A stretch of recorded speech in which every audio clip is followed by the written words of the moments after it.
I've seen a lot of change, been through a lot of pain. Some things are not the same.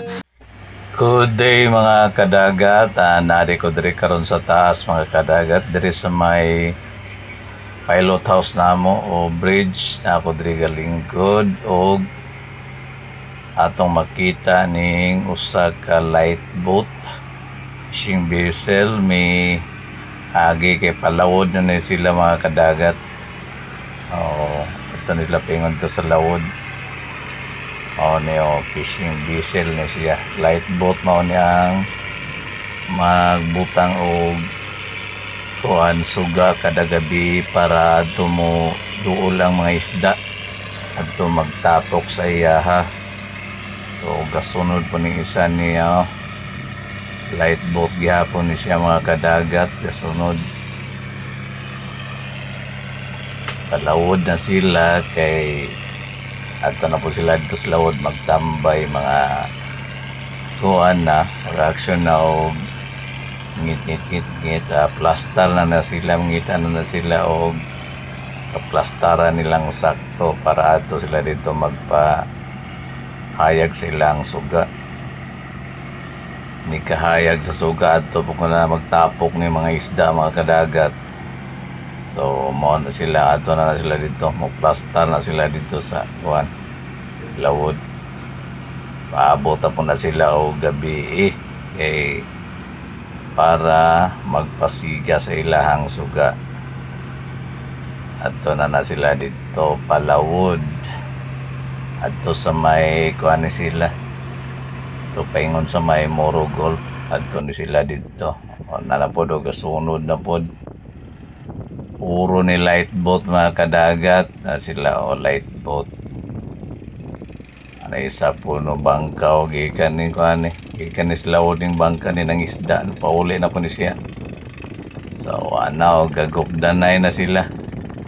Gupdanay ni mga light boat. Kauban na po ni sila mga kadagat. Gagukod ni sila kay adto na ni sila dito sa lawod.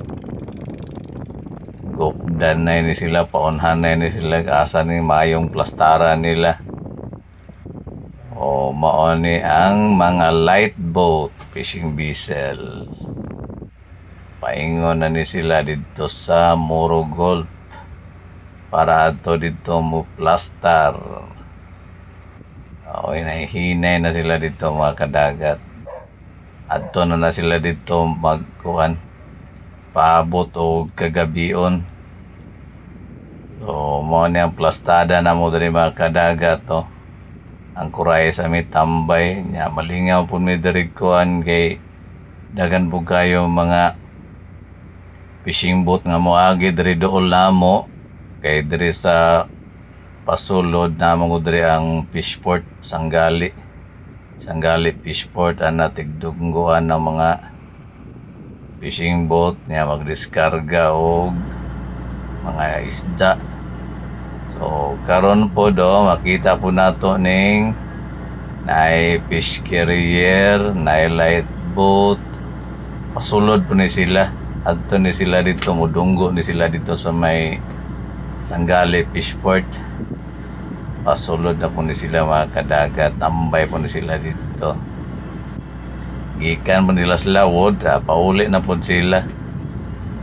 Tambay sa ni sila dito kay kuan pa ni sila na po karga na po siguro sila og diesel lining fish carrier magdiskarga po ng isda. So mao ni sila mga kadagat padunggo na ni sila po eto sa Sanggali Fishport. Kining uban magkarga og diesel, uban magpanga tubig, mga requisition nila. Mudunggo ni sila mga kadagat. Dul kayo. Dul na kayo dari sa ang barko miagi sila mga kadagat. Ni mga light boat. Light boat niya siya. Ang napagasunod po isa light boat gyapon. Kining isa fish carrier na kargahan ng mga isda para dunggo. Dunggo naman siya. Daghan na po ning gapaabot ani mga truck karon para kargahan sa mga isda, mga kadagat. O anak sulod na sila dito kay sa unahan. Fishport naman na sa unahan diya. So malungat na to mga kadagat. Update. Salamat. Thank you so much for watching mga idol. Have a great and blessed day.